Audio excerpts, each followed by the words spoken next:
All right, the Reds, it's a bit of a hybrid, this one. It's a second look and it's a preview. So a second look back at the defeat at Watford. We have to do that again, Soz. And then we're looking forward then to Chelsea in the FA Cup, which is tomorrow night. With them being so close together, it made sense to do the one show rather than doing two together. And no, I don't mean that thing on BBC One around about tea time. We're not doing the one show. I've got Ian Ryan and Jay McKenna with me. We're going to start off with Watford then, and like the dust settled on it now a bit, hasn't it, lads? And you know, we've just been talking before we started this about some of the reaction and some of the reaction to the reaction, and everyone having a go at each other and all that. But here we are, we've got beat 3-0 by a team in the relegation zone. There's no dressing that up. It's not good, it's not great, and there's problems from back to front, really. You know, lots of focus on the defence, lots of focus on Dejan Lovren. But you know, there's only one shot on target in the game from Liverpool, which is from Andy Robertson. And sort of by every metric, it's not great. So if you run through the stats here, Watford have 14 shots to Liverpool's 7. Watford have 5 on target to Liverpool's 1. Watford creates 6 statistically big chances, so they could have actually beat us by more quite easily. Liverpool create none of those.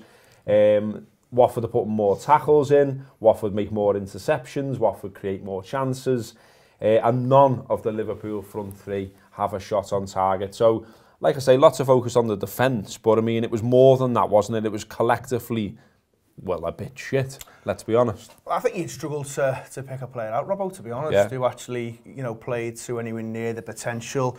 The keeper possibly does okay. Andy Robbo, to a point, is probably the best outfield player, whilst not being particularly great himself. I mean, I think it's okay to be disappointed, because I think if you're going to lose a football match, and let's be honest, it was going to happen at some point, you can't keep winning forever. But I think maybe the manner is what frustrated people. You know, you weren't expecting to surrender the record quite as easily as that. And I think that's where the manager will be disappointed. But I think if you look at the bigger picture, this is where, you know, I was disappointed for a bit, but I was over it quite quickly, because you've got to take it in context of the whole season. And what this football team's done across the whole season and last season as well is nothing short of phenomenal. So they are allowed a bad night. You probably just didn't think it was going to come in quite the manner that it did. And yet there's obviously, you know, one or two people who've taken more stick than others. And I think, you know, the Lovren thing, you can't suddenly say that it's just him, even though it has been in the past. You know, as a collective, they lost that football match. It's important to mention that. But I think where Lovren gets more stick is probably because he hasn't quite got as much credit in the bank as some of the others. Yeah. So he's obviously been responsible for fairly high-profile mistakes in the past, and that sticks in people's minds. So when he has a game like he has the other night, and especially the second half, that's where people probably point to him as the one who's been at the scene of the crime more than most. But I think overall, all the lads there, they'll look at themselves and think, we should be doing better, we could have done better. You know, the defence as a collective was poor, but actually the front three as well, you know what I mean? I mean, you expect a lot more from those lads, though. They've been great over the course of the time period I've just mentioned, but on Saturday night, it wasn't a night for them. Yeah, just to run through some of it, Mo Salah, 2 attempts on goal, both off target, only 2 successful passes in the penalty area of 6 attempted. Sadio Mane, no shots whatsoever. He only passed the ball in the penalty area twice, and neither of those passes were successful. Firmino, no shots on target whatsoever. Well, no shots at all. He passed the ball in the penalty area 3 times, only once successfully. He only made 17 passes in the whole game, and only 11 of those were successful. Just to quickly look at the defence as well, and the whole Lovren thing. 81% of his passes were successful. He made 10 ball recoveries. He won 3 of the 3 tackles he put in, made 1 interception, 3 successful clearances, 2 headed clearances. Aerial duels is perhaps where you start to look at him, because he only wins 6 of 12. And if you look at where they took place on the pitch, a lot of them are high up the pitch, and that was him being sucked out by an individual battle with Troy Deeney, which Deeney references himself. It left Liverpool exposed at times. It left Liverpool with only 1 centre-half at times. Van Dijk, though, as well, passing 90%. Ball recoveries 8, tackles none, block 1, clearances 4, headed clearances 2. 1 is 4 aerial duels, which you would expect. No one targets Virgil van Dijk. Trent, Trent's an interesting one. I've not seen him get too much stick for the weekend, whereas I thought he was poor. There is obviously the moment where he makes the error that leads to a goal, but also his passing, while it shows here that he got 83% successful, no chances were created from Trent, which is not, we know what he can do, we know what he's capable of. He didn't do it at the weekend. Put 10 crosses in, none of those successful. Robertson on the other side, 8 crosses in as well, none of those successful. And I think this was one of the big problems in that Watford sort of worked Liverpool out a little bit. And I think we've got to give Watford credit as well. Yeah, it'd be very easy to say all of the things we didn't do well.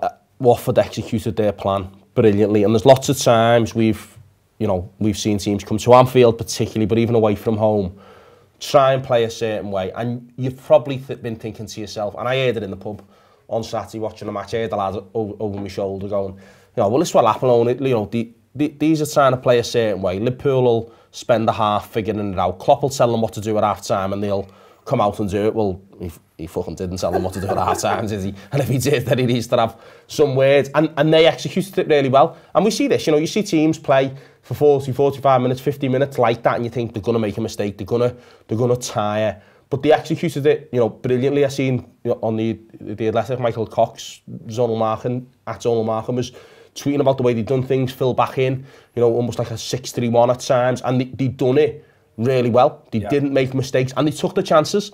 They forced Liverpool into mistakes at times, and individual players done their part well as well for Watford. So Troy Deeney, he literally says it. He wanted to pick a fight with Dejan Lovren, and he knows Lovren goes, Sanjay, I'll have you in a fight. He gets drawn into that. Mane said it about Sarr, hasn't he? That, he knows he's a threat, he knows he's fast. They've executed that. Liverpool tried to do the same thing, where he's got, operating Liverpool's channel. Liverpool have tried that. That comes, I think, how we get Robertson's chance. But there's a thing where when you look at how Watford executed it well, the Liverpool stats speak for themselves. None of them individually had a particularly good game. Collectively, collectively the team was poor. What I think most disappointed me watching it, and I think looking back, is that it shouldn't take Klopp to make a change. It should be a player thinking, I'm going to do this, or I'm going to work really hard to do this. Certainly the front three, I know they were crowded out, but it just looked a bit like there was none of them trying to do something. And you look at the Messis of the world, when the game isn't going their way, they're dropping into midfield, they're trying to run with it. But there was none of that from Mane, and they weren't getting past plays. And they might just have off days, that's just happened. Maybe it's just come at the perfect time of, perfect storm. Watford have played really well, Liverpool played poorly, and players individually, haven't been on it that day. But even looking at the changes, you're thinking, well, what changes do you make here? Because it didn't feel like, if you make that one change, something happens. We just sort of looked like we were just, I know we weren't just going through the motions, but we just went through that motion of trying things because we just couldn't figure it out. And that was a bit concerning, looking ahead to things like Atletico. But at the same time, it could be a thing where the players, given how the season's been, and they've probably had it their own way for an awfully long time, will look back at the last, few games and think, well, no. Because if you look at, West Ham could have easily been that game. Yeah. West Ham could have easily been Watford, really.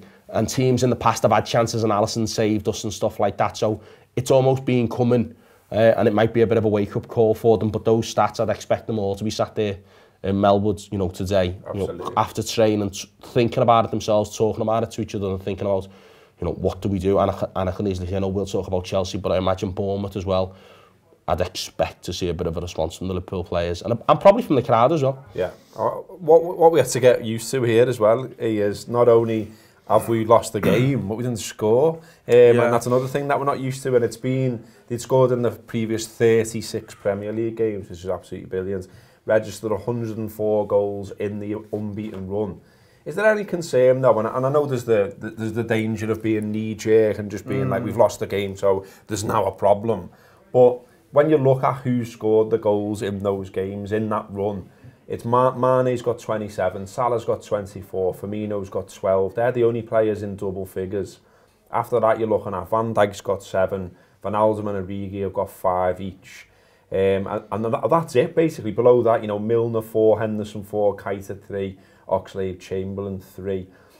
I'd like to look at this as a positive, though, and say, if we're now looking as a team to go, okay, we're going to win the league, We've still got a chance with the FA Cup, which we're going to talk about in a bit. We've still got a chance to defend the Champions League. But if we're talking about development of this side and taking it on even further, is that where you need to improve and say, we need to maybe add some goals from midfield, add some goals, you know, elsewhere away from that front three? Possibly, but I think it's something that's been thrown at this team in the past as well, and then they've gone on runs like you've just mentioned. So I think it is easy to suddenly say that after one defeat. I get why people do it. Personally, I would like to see maybe some more goals from midfield, but I've felt that for a long time. But then, you know, the manager can point to how well the midfield perform in terms of facilitating what the other lads do up top. So it's a difficult one, to be honest. I think what he would like is maybe over the course of this season, the likes of Naby Keita to be available a bit more, because he's probably someone who could add some goals to the team, but getting him on the pitch has been a big issue. You know, Chamberlain's got goals in him as well. Certainly he's someone who you feel can find the net from distance, but again, he's had injuries across, you know, a number of months and stuff. So they're two players who you feel actually there's goals in there. Don't forget about Minamino as well. You know, there's a settling in period for him. He gets thrown into that on Saturday. Probably wasn't ideal for him, but he's another one who you think could probably add goals. What I always think with these with defeats such as this, it's easy to forget that even the very best Liverpool teams had days like this. Absolutely, you know what I mean? The Paisleys, the Fagans, Kenny's team, you know, Shankly's team, they'll have had days where they've gone somewhere and it's just fucking fell to bits, and it's just one of them. And even when you think about, you know, Ferguson's teams, you know, 5-0 at Newcastle, that's when they were winning stuff. Yeah. They were winning leagues. They were dominating in the 90s, and they're on the end of a 5-0 at Newcastle. They're on the end of a 6-3 at Southampton.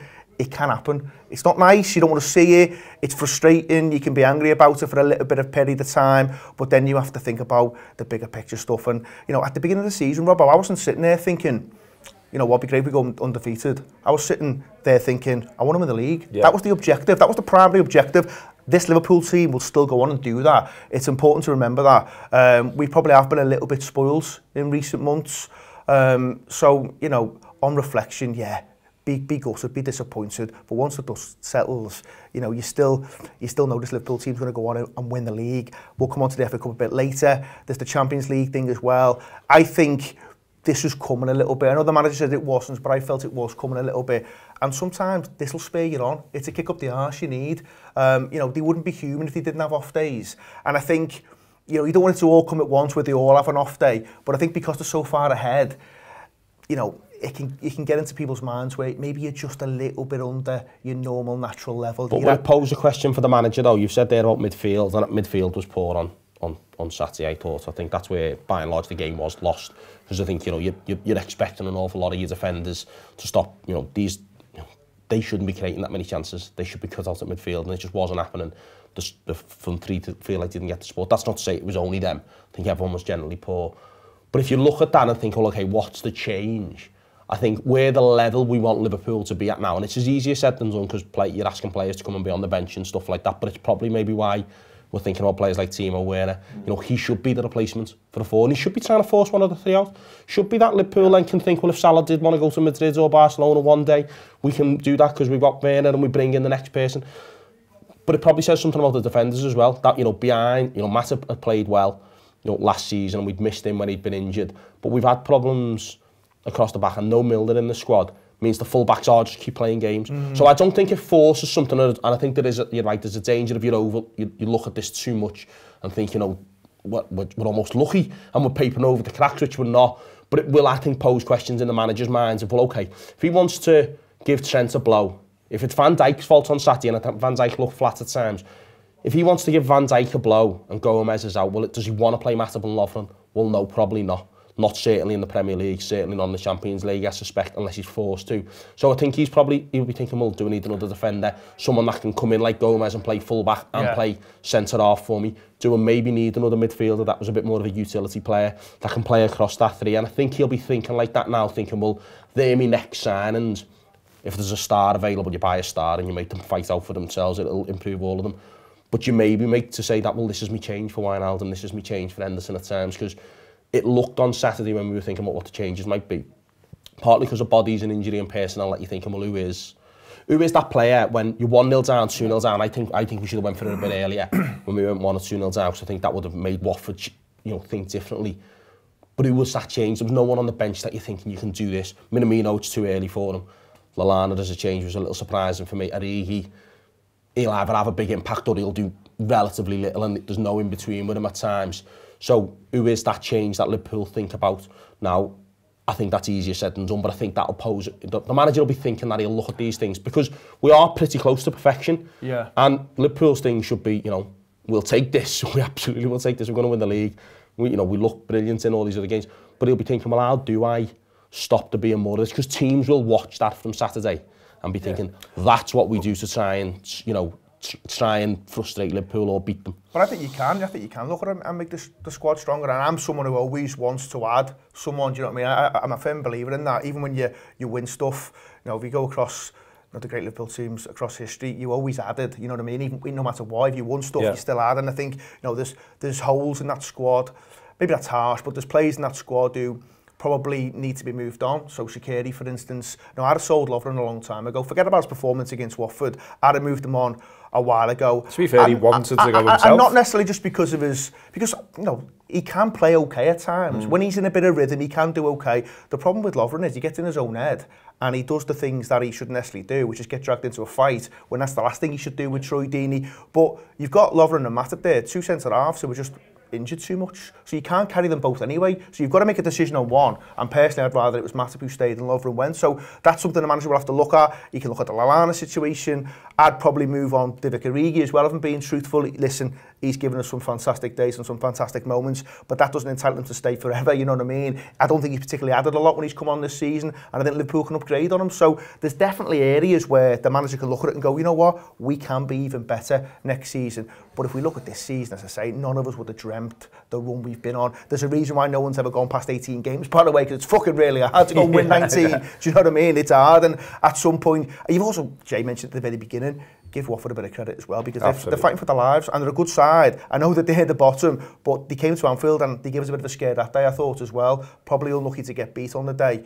And I think they've got one or two players who, listen, consistently they're not great, which is why they're down the bottom, but on the day they can cause you problems, and that's what happened. So much for the Premier League being shy quality this year, eh? I know.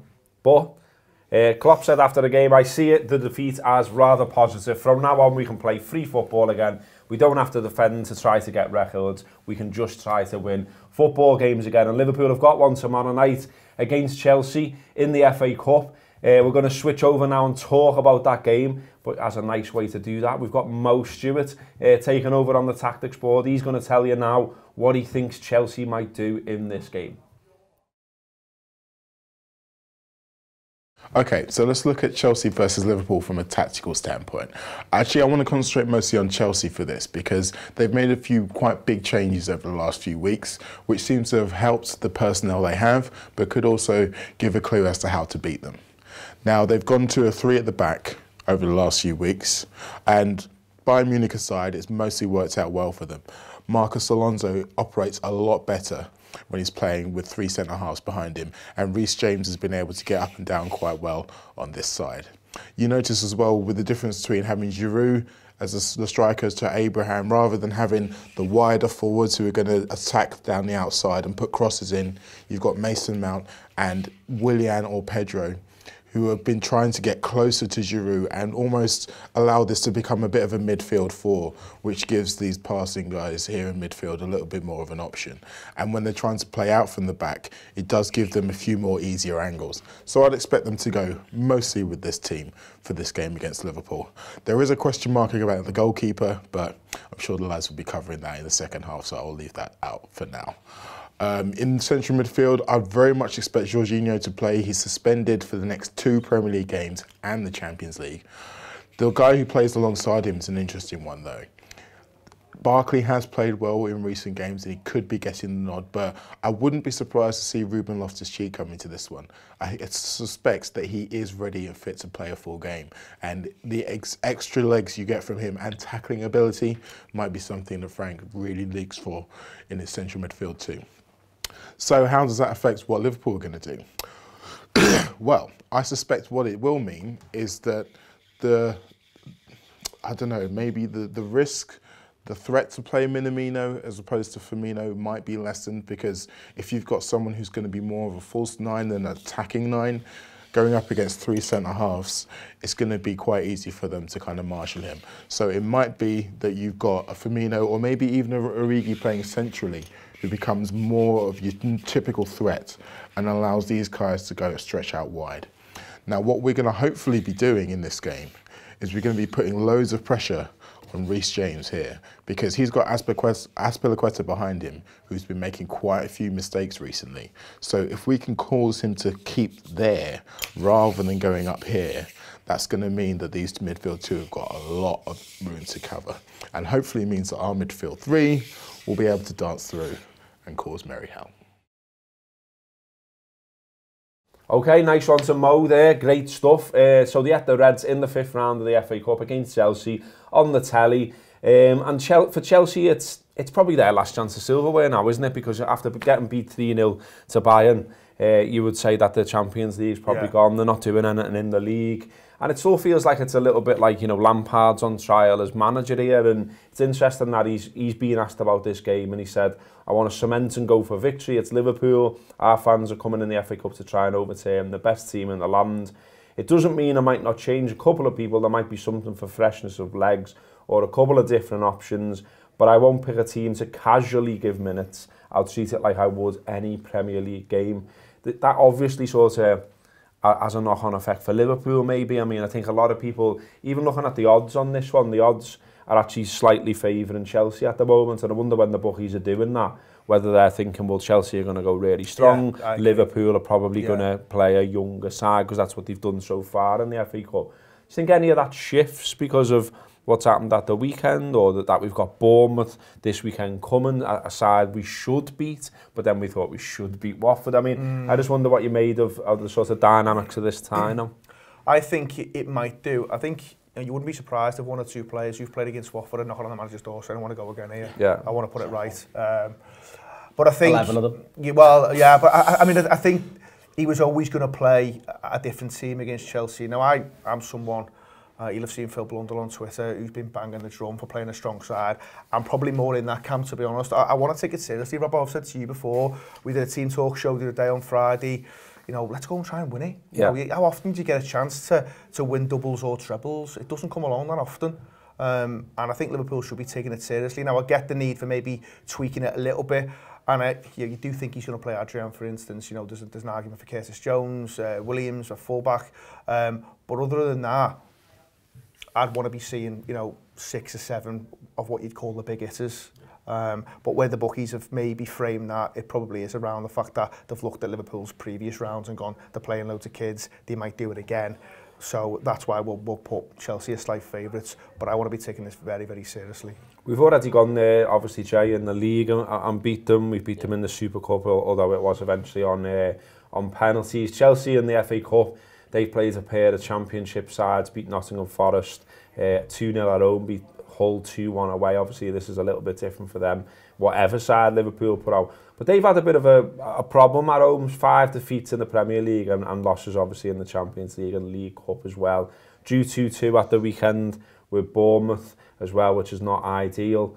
It's a bit of a strange one, isn't it, what to make of Chelsea, I think? Yeah, Chelsea remind me a bit of probably Liverpool in the early 2000s. Lots good players with good quality on their day, but just not consistent. They've lost, you know, that spine of a team that's, you know, elite level, and they're trying to figure out whether Mount and Abraham and players like that can do it enough for them. The centre halves look good, but you know they're still in a rebuilding phase, aren't they? And that's obviously not been helped by the transfer market. And you know, Lampard's trying to figure that out and take them forward under that rebuild.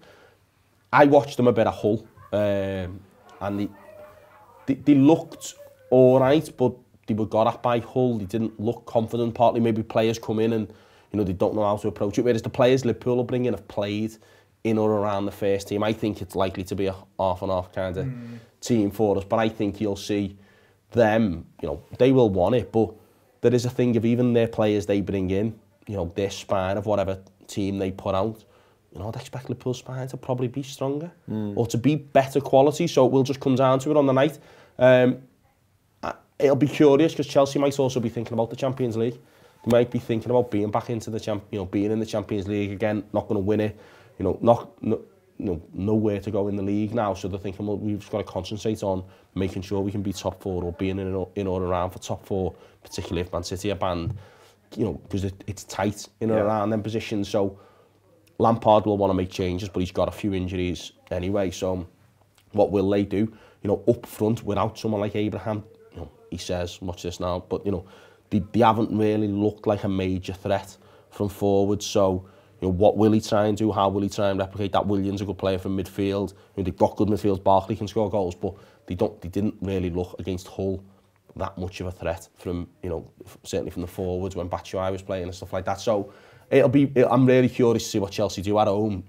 There's that rivalry with Liverpool, so I think their fans will expect something that maybe their team isn't actually able to deliver. So a good chance, and I'm with Ian now.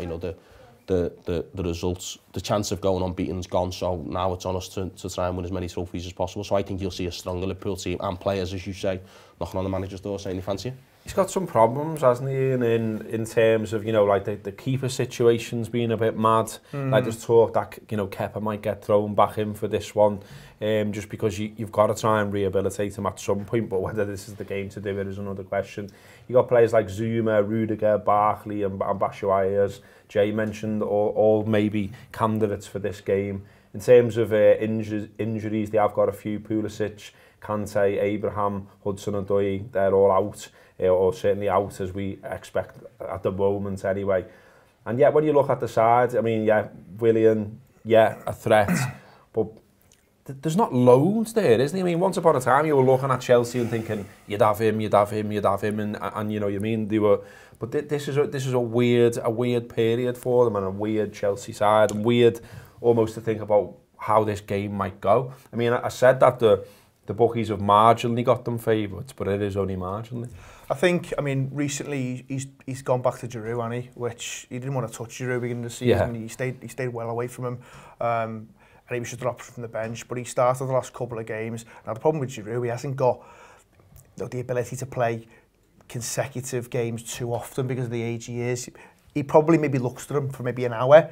And the thing with Giroud, I think he is a useful player. I think he's caused Liverpool problems in the past, to be honest. And what he does allow you is to play off him a little bit. So some of those midfielders that Jay's mentioned there, if you can get the ball up to him, he holds it up really well and then brings others into play. And that's pretty much what his MO is, I suppose. So I think that's one where he could be a threat. They've obviously got a few big players out there who they'd normally kind of look to. The Pulisic thing hasn't really worked for them. Abraham had a good start to the season. I think he's done about 15 goals now, but he dropped off even before the injury, to be honest. And at the back as well, especially at home, they have struggled, and he's chopped and changed. He's chopped and changed the formation, but he's chopped and changed the centre halves as well. And I don't think he really knows what his best team is. That's been a problem for him. Obviously, they've had the transfer ban that's been lifted. They didn't do anything really January-wise. So I think even if Liverpool are making, 4 or 5 changes, I'd still expect us to go there, Robbo, and cause them problems, to be honest. And I still think we've got every chance of going through, even if the manager does make those changes. But it'll be interesting to see what the 2 starting lineups are. Well, last 5 for Chelsea, 2-2 with Bournemouth, as I mentioned. They lost 3-0 to Bayern Munich at home. They beat Tottenham Hotspur 2-1 at home. They lost to Manchester United 2-0 at home, and then they drew 2-2 away at Leicester City. Equally, though, if there's a Chelsea fan doing something similar to this right now, they're sitting in a room and saying, well, they lost 3-0 to Watford, they lost 1-0 to Atletico Madrid. Do you know what I mean? And they're maybe saying what we were saying at the top, that this Watford result, there's an argument to say it being coming. You know what I mean? There's an argument to say we didn't play that well against West Ham, we didn't play that well against Norwich even. And that, maybe whatever the team is, they fancy the chances a little bit as well. What would you do then in terms of the team, Jay? I mean, we keep saying a bit of an half and half, but who do you see going? Do you see Adrian in goal? Adrian's in. If so, doing the 11, I think Adrian's in. I think Williams comes in because I think he's been more than competent. Yeah, he's looked great. Our full-back, he's looked pretty good. I can see Robbo maybe staying in because I don't think you can drop too many defenders. You probably, Matip comes in at centre-half, maybe. Does he play Matip and Lovren? Does he play Matip and Van Dijk to make 2 of them play? Van Dijk might want to make a point. He'll feel disappointed in the game. I think Trent needs a rest, and Trent's the one you can more naturally do it. You'd have maybe rested Robbo if Milner was fit. I think it becomes a bit harder in midfield then, because I think you're looking at more of the main men playing just by dint of injuries. So Minamino and Origi, but with one of the 3. The others being on the bench, I don't think you're leaving them at home. I think you're making them play. I think they'll want to be in and around the squad. They'll be wanting to make a point. They'll be training hard ahead of the weekend. But the midfield's a bit more of a challenge, I think, for resting people. And thinking about what you do. Lallana, Chamberlain, one of the, I don't know what you do there. I don't know whether you give Curtis Jones a go. But is that a midfield that you feel is, you know, enough for what it are proven Premier League players, you know, Kovacic and been at Madrid and stuff like that, players that, not necessarily, I don't think they're necessarily better, but an experience thing. So what will he do? Does he try and play Fabinho? I think if you play Fabinho, but I'm not necessarily sure he will or should, given, you know, not long back from injury, I think you can play Jones and someone else then that, you know, maybe haven't been in and around the team, but I think it's harder if you're resting Fabinho, you're putting Lallana in that holding position, who are your others, unless he changes the formation and tries something different. There's no political point to make this time, is there? There's no, you know, I'm doing this because it's the winter break. Well, he can't sell Neil Critchley even now, can he? Yeah, so, yeah. Critchley's got off to Blackpool. Do you know what I mean? It's this time it's sort of, it's very different, isn't it? And I suppose he could justify playing the first team if he wanted to. Yeah. But, and maybe you could say, well, you know, it's Tuesday, Saturday as well. It's quite a big gap until we're playing Bournemouth. How do you see it going? Yeah, I mean, I don't think the issue is the Bournemouth game. The issue will have been that they've just played against Watford. Yeah. I think. No, I said before. I think you'll go with Williams, and I think Trent does probably need the rest.